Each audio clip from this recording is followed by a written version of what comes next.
Why do you feel the need to meet other people's expectations? Do you think you have to in order to be a good person or to be okay?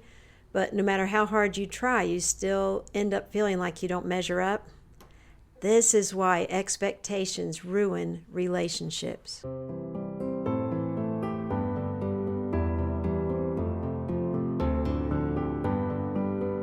Welcome to Becoming You, the Path to Consciousness, where we apply spiritual wisdom and truth to your everyday life. I'm Terry Hasty. And I'm Haydn Hasty. And today we're exploring the dynamic of expectations and how they affect virtually every aspect of your life. We're going to help you gain a more enlightened understanding and practice of dealing with this issue of expectations. It's a good place to start. But from a mission perspective, from a broader umbrella view of these podcasts, we believe that we're witness to a historical evolutionary event in these days that represents humanity's movement from self-awareness to consciousness.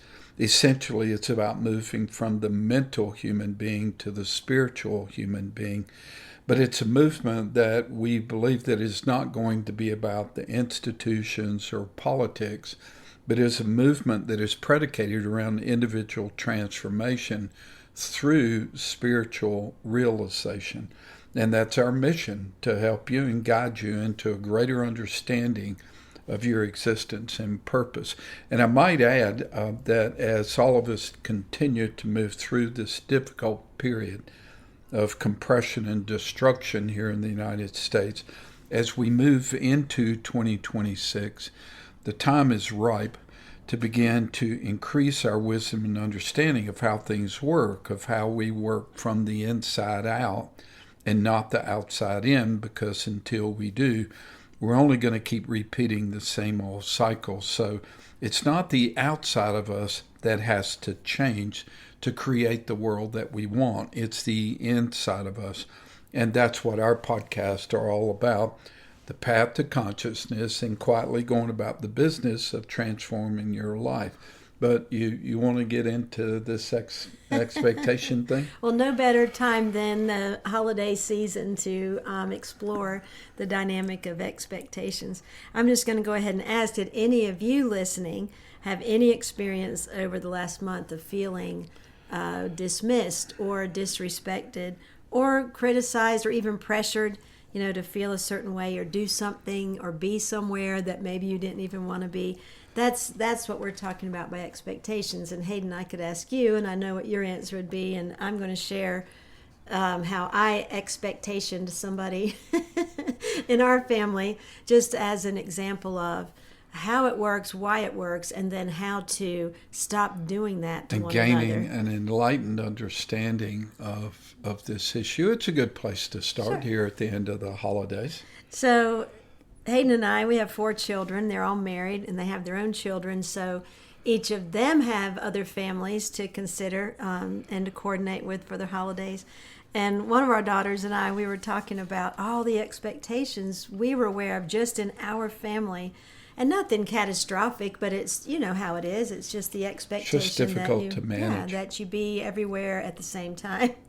And we were talking about how virtually everyone encountered some kind of expectation that created stress or anxiety or upset or even resentment or relationship chasm, even if it was for a little bit of time. That it seems like it's impossible to avoid with so many people to please. Even if it's one other person and it's something you don't really want to do, then that's still going to create an issue for you. And of course, expectations are a year-round issue, but the holidays seem to kind of turbocharge them. So normally, I think I do pretty well. I mean, I thought you did. Yeah, at least I'm aware of trying not to dump expectations on the kids, but this Christmas, I would say I kind of fell off the wagon.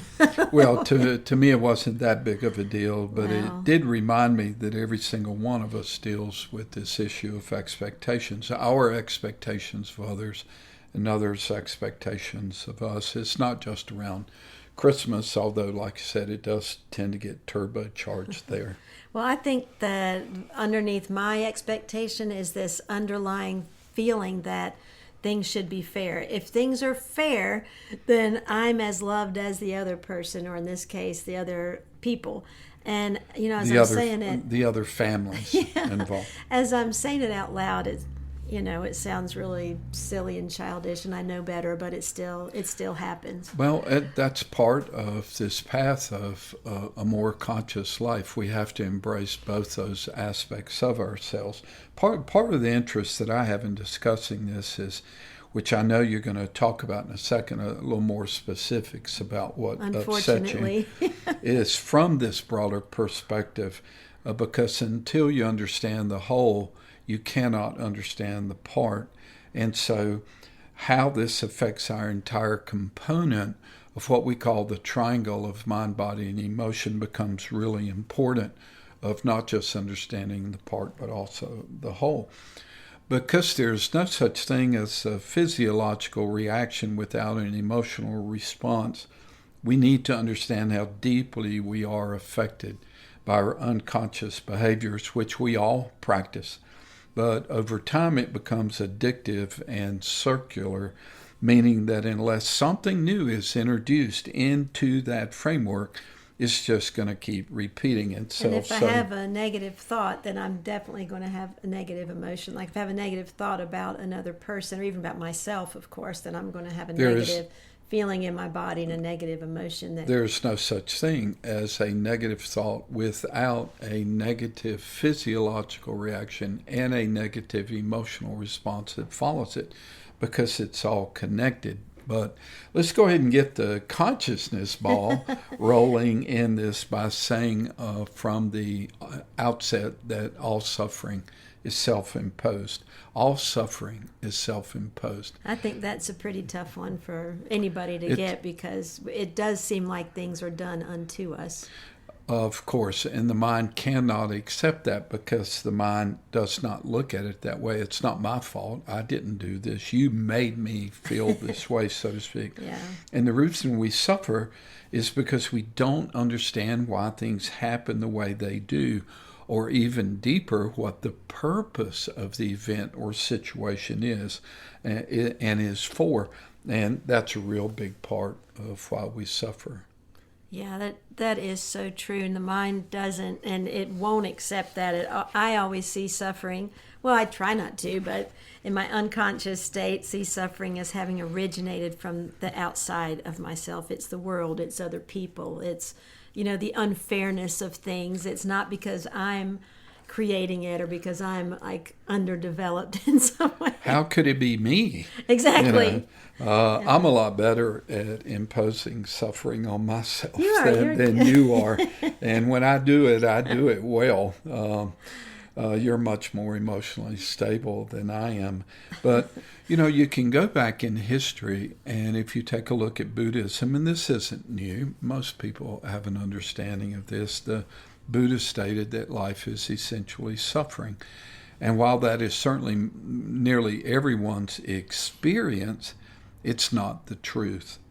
But once again, the mind doesn't understand that or accept that, because it sees suffering as the way that life is. But do you want to share a few more details about what you were talking about? Yeah, just for the purpose of teaching, because we all fall into this trap sometimes. The worst part about it is when I did fall into the trap of, hey, this isn't fair, I was mostly aware that I was doing it. I just had a really hard time, and you saw me doing it. Hopefully you're mainly the only one who saw me. I couldn't pull myself. Well, I know, but I wasn't too. Anyway, I couldn't just pull myself out of it. I mean, every time I started to feel normal again, my mind would just obsess, and I would think, mostly in the middle of the night, I would be thinking, yeah, but it's not fair. This isn't fair, and if I don't have expectations, I'm always going to get the short end of the stick, and lots more, useless chatter like that. It kept me awake, and I think the hardest part is kept me awake a little bit. So. I apologize for that. Yes. It kept me separated from a feeling of separateness from the very person I was thinking I wasn't getting enough time with. So you want to share a few more details there so the listener understands what you're talking about? So it involved one of our sons, and I essentially projected this expectation onto him about the time spent with our family and what I felt he should do. And I expected the time he spent with us versus other, family and friends to be fair. And of course, when I realized that my expectation was not going to be met, because I'm not in charge of anybody else but me, but I'm certainly not in charge of our kids. I got my feelings hurt, and I moved into my stuff, which was mostly self aggravation, self annihilation in some hours of the night. And I didn't speak about it, but he told me later when we did talk about it that he could tell, I was upset. And then, of course, he felt guilty and apologized. And it was, ugh. So is this a good time to repeat all suffering is self-imposed? Yes, I'm just kidding. But it is. It absolutely is. I'm not excluding. And then I impose suffering on him, too. And that's the part that's the hard, that none of us wants to do that. Right, it wasn't intentional, but it still occurs. Yeah. And I'm not excluding myself. I would have liked to have had more time with him and the family, but that wasn't going to happen. But I thought I did okay in letting it go. And you did too once you were able to get your footing. You were aware of how you felt, and you were able to describe really perfectly why it happened and why he felt the way that he did. But it didn't keep me from still obsessing with it in my head, even though I was aware of what I was doing and that it was totally unnecessary. This is the problem we are all facing now as a humanity, and it's the limitations of self-awareness. Self-awareness explains and describes it. It's like being in a therapy session and talking about your experiences. For example, the individual was abused as a child, so you go to therapy, you talk about what happened, but you still end up identifying yourself as being abused. But the discussion of it and the analysis of it, it doesn't resolve the issue. Consciousness, on the other hand, reveals and resolves. It reveals the purpose of the event, and if you believe that any aspect of your life is random, then you'll never solve the riddle of why did this happen to me? Why am I the way I am? It's like listening to the pundits today discuss the current political crisis in the United States. And after everything is explained and after everything is analyzed, nothing is really known. It's not known why it is happening or what the purpose of it is. That's what I was going to say. We know a lot, but at the same time, it doesn't change anything. There's no clarity. There's no resolution. Well, if you don't know there's just more frustration and more, disgust sometimes. Well, the word that I would use there, if you don't know why, and if you do not understand the purpose, then it always results in meaninglessness. And that is a very deep part of suffering, of the cause of suffering. But consciousness reveals those answers to you. So when it comes to expectations, the issue cannot be resolved without a higher and more enlightened understanding of the truth of how expectations work and how they don't work. So now we can look at how to solve the issue of expectations, because we can't solve the problem we've made through the same meta system that created the problem. We have to get outside of that and look at the problem is what the problem is, but it doesn't mean that we have to wallow in the old exactly behavior. We don't have to suffer because of it. So here there are 4 main points we want to make to help you start looking at your expectations that you put on other people and also the expectations they put on you in a whole different way. So with the intention that by the end of the podcast that you realize that you can begin to apply these truths and wisdoms and understandings to your everyday life. And it's not really about doing anything. Once again, this is part of what is happening in the world. We are moving from doing to being, because what you be is what you do, and not the other way around. We've We all were trained up. We believe that if I do enough, if I become successful enough, if I have enough money, if I succeed, if I am noticed, if I am recognized, then I will be this certain thing. And it's not true. Now the sun comes up the next day. We have to start all over. It doesn't work. That's not how the becoming process unfolds. So this first point, and I hope you can really hear this, and I know that I believe it will resonate with you. Expectations ruin relationships. Given enough time, expectations put a wedge between you and the other person, or between them and you, because nobody likes feeling expectations. Now, in the example I gave, I was quick to apologize, I think, within 24 hours of doing the mama guilt trip. I apologized. I took responsibility for it, and I don't believe that our relationship is fractured. But if I kept doing that and made that a continual thing, obviously, then that's going to create issues for us, and that's the last thing I want. This thing about expectations ruining relationships can be difficult because the expectations, we start encountering them from the moment we're born. We get these expectations of how to think, how to be, what to do. And as children, maybe that's a necessary part of our learning, how to function in our family at first, and then community, and then ultimately the world. But as we grow up and continue to live by these kind of laws of expectations, you notice what happens. And certain personality types are a little more expectation oriented, for example, and using Anthony Gregoric's concepts of adult personality, concrete sequentials. Generally, they live out of really, constant expectations of people, their children, etc. And mostly themselves. And themselves. Yeah. And your personality, you're not really like that. But you can get, just as any of us can, I'm not picking on you, any of us can suddenly find ourselves triggered. The motivation behind the expectation is different, but we all Well, your end up motivation doing it. was love, but it can get or selfishness. Well, it can get misinterpreted, is Yeah. what I was going Yeah. to say. But when we're little and we have expectations to behave or to follow rules and so forth, that's one thing. But what happens to you when someone puts an expectation on you, even something mundane, Haydn, like, hey, load the dishwasher this way? Or why did you That's all it takes for me. Right, yeah, and then there's automatic resistance. Or why did you turn here? It's quicker the other way. Or, what is your first thought when that happens? What is the emotional response that you have? So some people feel resentment or even powerless, and they turn the other way, but they're really mad about it.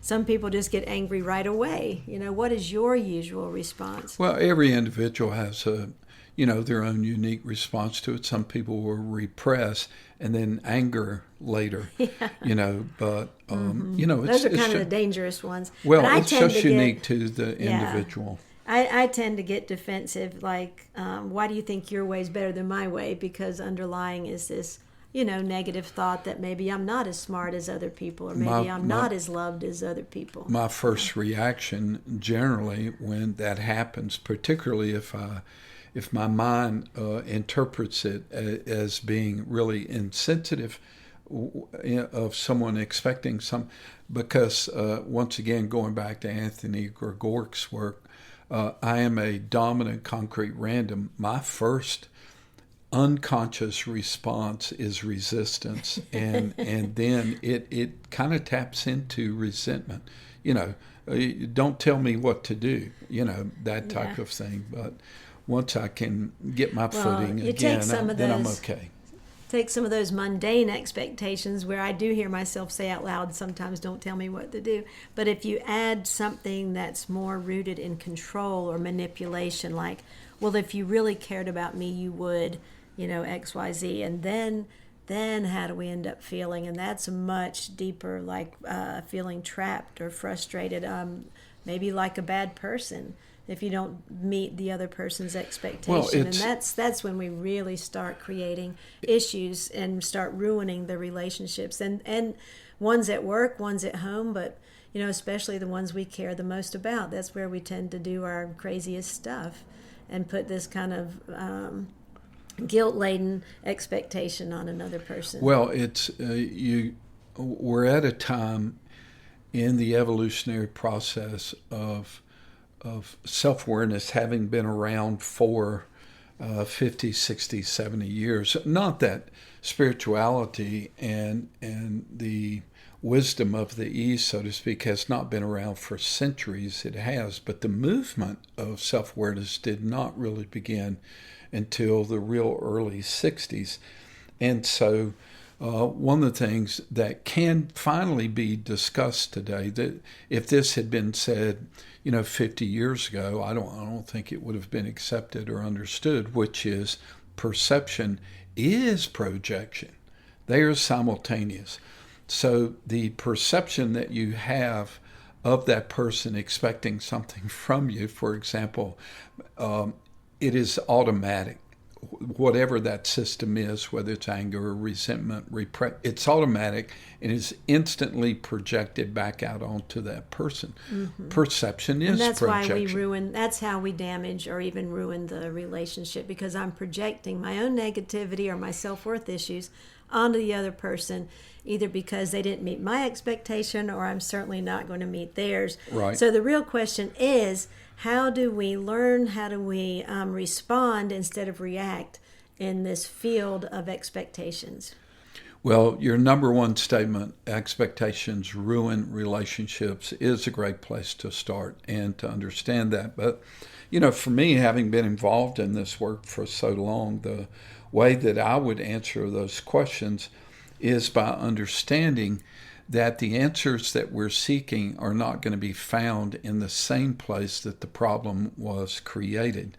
And the evolutionary process that we are all part of in these historic times that is beginning to accelerate and move to consciousness, the implications of that are staggering. But this is where we're going to find the answers that we have been seeking throughout humanity about our existence and what it is that we're truly up to. It is so important to understand that consciousness picks up where everything else leaves off, and I mean everything. And the mind is not capable of creating consciousness because consciousness is outside of the mind.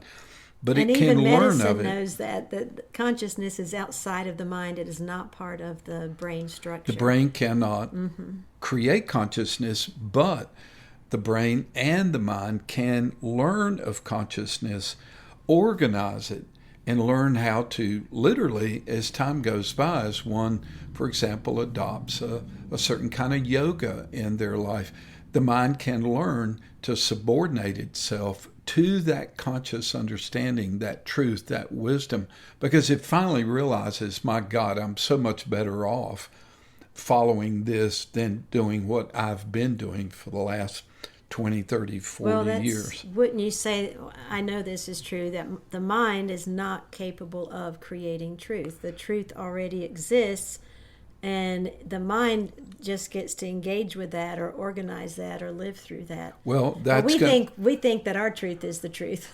Everyone does. Yeah. And look at what's happened to our country. Yeah. Look at what has happened in spite of the fact that it's, we're coming up on 2026, and this is what we've come up with. I mean, obviously, there's something else going on. So let's try another one on. What you said is correct.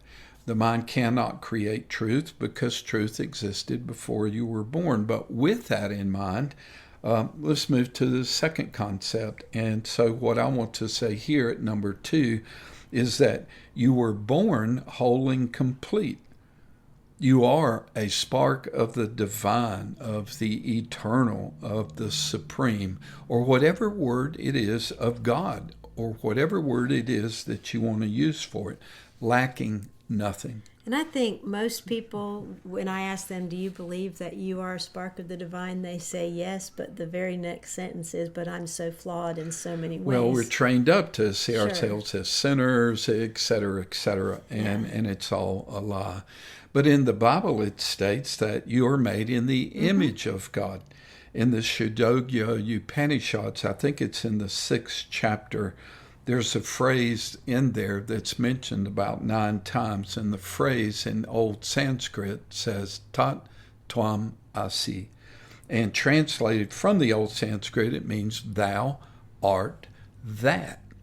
Now, the Upanishads, some people believe they go back 10,000 years, but this understanding and this truth of who we are has always been there, but in the evolutionary process, as we go through these very different cycles of destruction and preservation and creation, the truth got lost. But now, I believe that we are beginning this opening into returning and finding out that truth about who and what we are. It's the only safeguard that we have for humanity. And I think the happiness that we're all seeking, we think it'll be out there, whether it's a new job, a new partner, a new car, a new place to live, and yet the truth is that we didn't come up with, but it's true, that it's already inside of us, that we have everything we need to be, a fulfilled, happy, successful human. And the mind can't get that. No. But if you the mind listen, would rather say I'm flawed. The right, mind, exactly. That's not who I am. Well, I'm not there's my safety mind. there, because that means I don't have to do anything else because I'm already screwed up. This is it. This is my life. This is the way it is. But of course, it's not. The reality that created you is the reality that you are. And the evolutionary process is about learning that, experiencing that, and then becoming that. And I think that's why we suffer, because we're looking for the relief or the remedy of the suffering outside of ourselves. Which is why we never find it. Right, it's because not out it's there. not outside of us. It can be it's inside of temporarily us. out there. As I've said before, there are just some mistakes that are just too much fun to make only once. So we just continue that circular pattern of suffering and unconsciousness. But it's part of the process, and that's okay. Even as we are still weaving in the expectations topic here, even when I get my way or what I think I want, or I've guilted somebody into doing what I wanted them to do, then I still don't feel good about it because I realize my tactics were faulty. Or, with an expectation like, well, that's not even what I wanted. That doesn't feel good. And that the happiness that you are seeking is the happiness that you are. And that's why we're so unhappy, because we keep looking in the wrong places. But of course, the mind can't get that. It doesn't understand that. Well, that's not true. I have to find it out here. Or I have to go to the Caribbean another time. I have to have more money. I have to have more sex. I have to have more God. I have to, etc. But that's that okay. really, it's part of the process. I think that brings us up to our third point that we want to share with you about these issues of expectations and successful relationships in life and as a whole. Because you are whole and complete, even if you don't know that, the truth is that you don't need anything from anybody for any reason to be okay. You already are okay. I don't need my children to behave a certain way in order for me to be a good mom. I don't need my or to spouse, be okay. Right, or to be okay inside of myself. I don't need anything from you in order for me to be loved. I already am loved, and I actually am love if we took it a step further. And so this truth that I don't need anything from you can throw people a little bit, because we do need each other in a kind of biological survival sense, but in the psychological chaos that starts creating our expectations, that's where we can apply this, that I don't need anything from you in order for me to be okay. Let's clarify that, because it's not about just walking away or learning to do without. But there's a huge difference between need and want.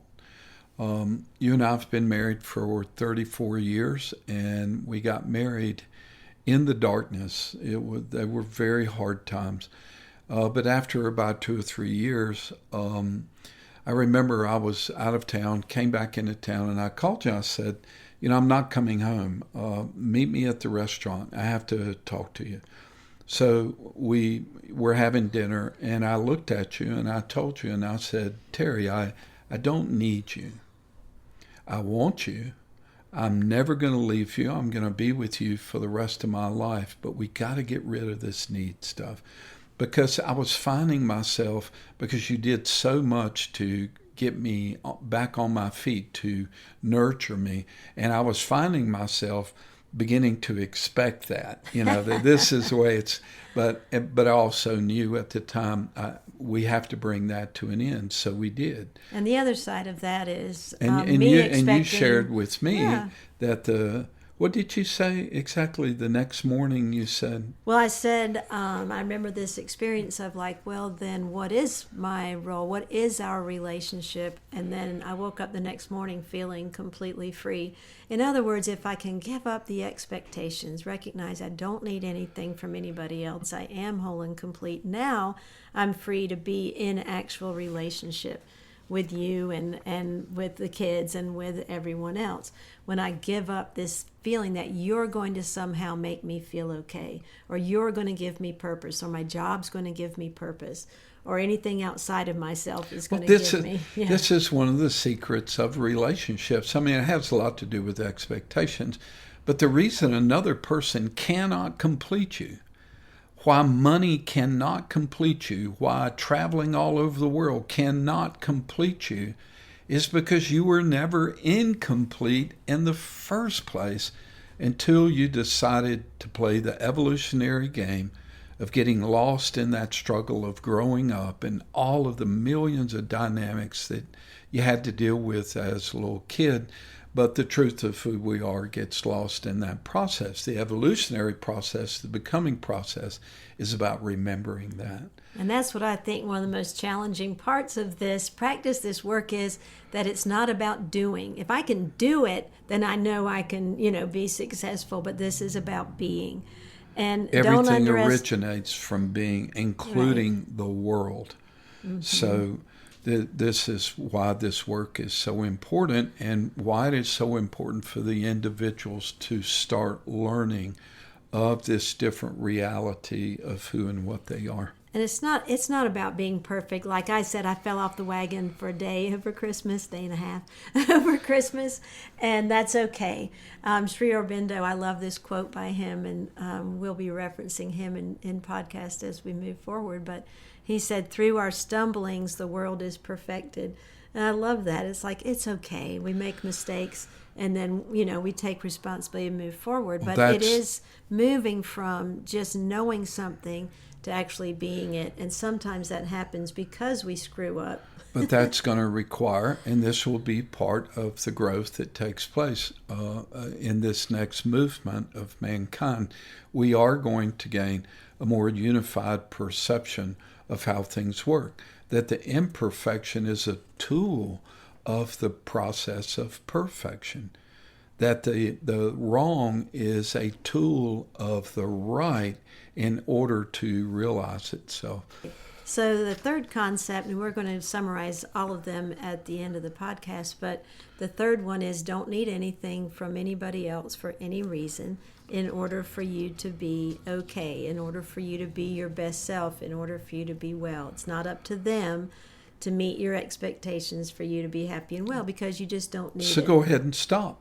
Yeah. And just start noticing what happens. Now, I would also say that if you were to do that tonight, for example, after listening to this podcast, and you went home for the evening, and let's say your children or your partner is there, and all of a sudden you are really conscious about not leveling your expectations on people, they might think that something is wrong with you.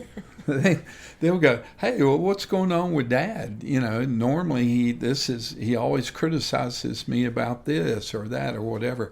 And here you are beginning to walk a different path, not because you're doing anything different, but you're in the process of becoming more and more conscious about who and what you are. So let's go to number 4. As we come to number 4, and this is going to be easy for me to say, but we got to start somewhere with this concept, and it's a great place to start with expectations. And the acronym for it is LSD. Let go, surrender, and detach. It's easy for me to say that, but surrender It is a yoga. It is a life practice. It takes time to make progress, so I don't want anybody to be naive. Your mind can say, I surrender, but I promise you that we always have work to do in that issue of letting go. Let's start with an easy one, like I'm watching you load the dishwasher, rather than jump in and say, if you do it this way, you'll fit more in the dishwasher. And instead, I surrender and I just observe you loading the dishwasher, and I observe my response to it and go, well, isn't that fascinating? Like I'm making a really big deal about which way the plates are loaded. Nothing. And so part of surrender too is as a beginning step is just let me just observe and let me hold back my judgment for just long enough to take a breath. And this topic is, and again, that's a mundane one, but that's an easier place to practice. But nothing is mundane. That's true. Nothing is mundane, and nothing is random, and every single moment gives us a chance to, reconsider a more conscious viewpoint of what it is that's taking place. There's a whole lot more that must be said about this issue of surrender, but this is not the time to do it. Yeah, Nonetheless, it should be included Rome wasn't here. built in a day, so we're just getting started. But let's summarize these statements again as how you can address these the issue of expectations in your life. Number one, expectations ruin relationships. And the only way that you'll be able to stop these behaviors is by knowing and being something different than what your mind currently knows and bees. Number two, you are and always have been whole and complete. And always will be. Yes. Each one of us just gets kind of lost in the growing up process, and we forfeit that idea of being whole and complete because it's easier to have the excuse of there's something wrong with me, and that's totally okay. But where you are in your life now, it's time to re-examine and to accept this truth that you are whole and complete. You're lacking nothing, and there's nothing wrong with you. So number three, you don't need anything from anybody else for any reason in order for you to be okay, to be whole and complete, to be your true self, which is nothing but love and lovely. And few people even live up to their own expectations. So if we put more attention onto that and give up the need to lay our expectations on other people, we're going to find out that we are living up to our highest self, and we're trusting and allowing them to do the same. And then number four is to let go, to surrender and detach, to quit. We never can quit, but to be aware that as I look at things through the eyes of judgment, I can suspend that and just move into observation and detachment, not separation from other people, but detachment from my idea of how things should be fair, or how things should be right, or how things should be, the way that I think they should be.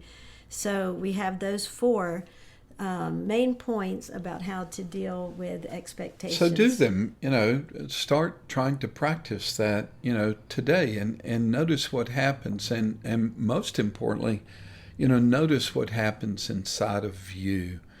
The system and the process will start calming down. Your blood pressure will lower. You'll have more and more moments, even if they're only a couple of seconds long, of feeling peaceful and knowing that everything is okay just the way it is. It's not that we don't want changes, but we don't need them in order to be okay. The changes that we want to see take place in the world, they're only going to take place when we change ourselves. It's not a cliche, it's true. The truth is the same for all of us, who we are and what we're doing here. But that truth is expressed, and it will be expressed in the future individually in your own majestic way. So as the rest of the week unfolds, let go of your expectations and just see what happens to you in your life. Of course, the old system will get activated all of the time. That's fine. It's part of the process. But this movement that is taking place in the world today, we are on our way to becoming more and more conscious human beings. So move away from your outer world and move into your inner world. In other words, if I have a desire, which could be synonymous in a way with expectation, and someone doesn't meet it, I'm okay with that. It's okay. It's okay to want something.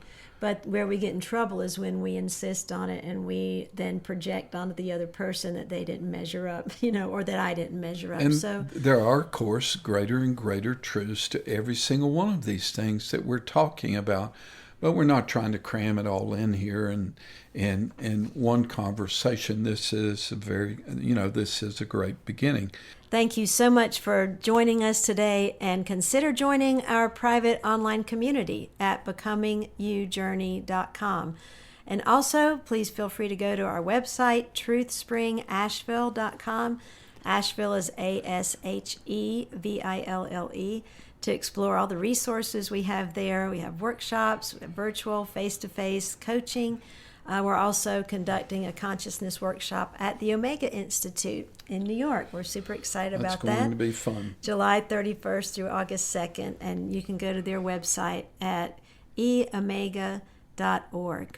So in our next podcast, we're going to discuss the problems that are associated with our identification with our experiences versus our identification with our existence, and the role that consciousness plays in resolving these monumental issues and problems that are associated with meaninglessness. So thank you so much for joining us. We hope to see you next time. Let's start a movement of becoming more conscious human beings together.